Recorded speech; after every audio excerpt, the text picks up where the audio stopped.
Hyderabad SR Nagar లోని ఒక ఆసుపత్రిలో డ్రగ్స్ కలకలం రేగింది. డ్రగ్స్ తో పట్టుబడ్డ ఆసుపత్రి క్యాంటీన్ లో పనిచేసే ఆసిఫ్ అనే వ్యక్తి అని తెలిసింది.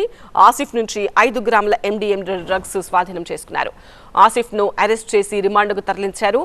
ఆసిఫ్ కాల్ డేటాను పరిశీలిస్తున్నారు పోలీసులు. ఆసిఫ్ ను గుజరాత్ కు చెందిన వ్యక్తిగా గుర్తించారు. గతంలో కూడా డ్రగ్స్ కేసులో ఆసిఫ్ అరెస్ట్ అయి బెయిల్ పై బయటకు వచ్చాడు.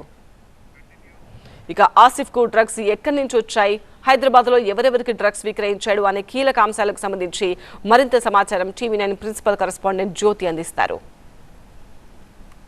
ఈగల్ అధికారులు ఎస్ఆర్ నగర్ పోలీసులు జాయింట్ ఆపరేషన్ లో భాగంగా డ్రగ్స్ విక్రయాలకు పాల్పడుతున్నటువంటి ఆసిఫ్ అనే ఒక వ్యక్తిని అరెస్ట్ చేసి రిమాండ్ తరలించడం జరిగింది. ప్రస్తుతం ఆ నిందితుడు మాత్రం ఏదైతే ఎస్ఆర్ నగర్ పోలీస్ స్టేషన్ పరిధిలో ఉన్నటువంటి ప్రిస్టన్ కేర్ అనే హాస్పిటల్లో కేఫ్టేరియాలో అతను పనిచేస్తూ ఉన్నాడు.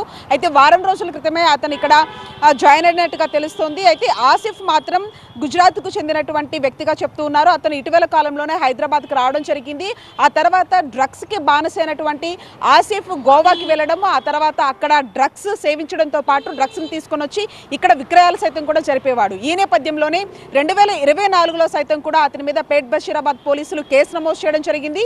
అంతేకాకుండా ముంబై నుంచి కూడా డ్రగ్స్ తీసుకొచ్చినటువంటి ఈ ఆసిఫ్ అనే వ్యక్తి ఇక్కడ విక్రయాలు కూడా జరిపేటటువంటి ఆ యొక్క పరిస్థితులు కనిపించాయి. ఈ నేపథ్యంలో పూర్తి స్థాయిలో కూడా అతని మీద ఫోకస్ పెట్టినటువంటి ఈగల్, అంతేకాకుండా ఎస్ఆర్ నగర్కు సంబంధించినటువంటి పోలీసులు సైతం కూడా ఎప్పుడైతే ఇతను గుజరాత్ నుంచి మూసా అనే ఒక వ్యక్తి ద్వారా కూడా 10 గ్రాములకు సంబంధించినటువంటి ఈ యొక్క MDMA డ్రగ్స్ను తెప్పించుకోవడం జరిగింది. 5 గ్రాములు అతను సేవించిన తర్వాత మిగతా 5 గ్రాములకు సంబంధించి కూడా అతను విక్రయాలు జరిపేటటువంటి క్రమంలో కూడా పక్కా సమాచారంతో ఆసిఫ్ని అరెస్ట్ చేయడం జరిగింది. ఆ తర్వాత అతనికి సంబంధించినటువంటి కాల్ డేటా, అంతేకాకుండా అతను ఎవరికి విక్రయాలు జరుపుతున్నాడు అనే దానికి సంబంధించి కూడా ఒకవైపు పోలీసులు అతన్ని విచారించినట్టుగా తెలుస్తుంది.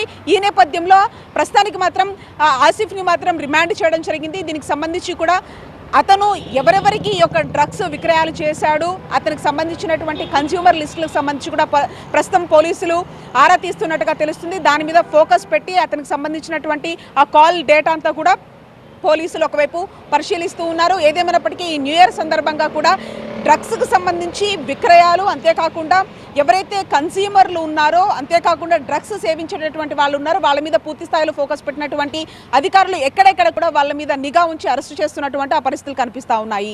వీడియో జర్నలిస్ట్ లక్ష్మణ్తో కలిసి జ్యోతి TV9 హైదరాబాద్.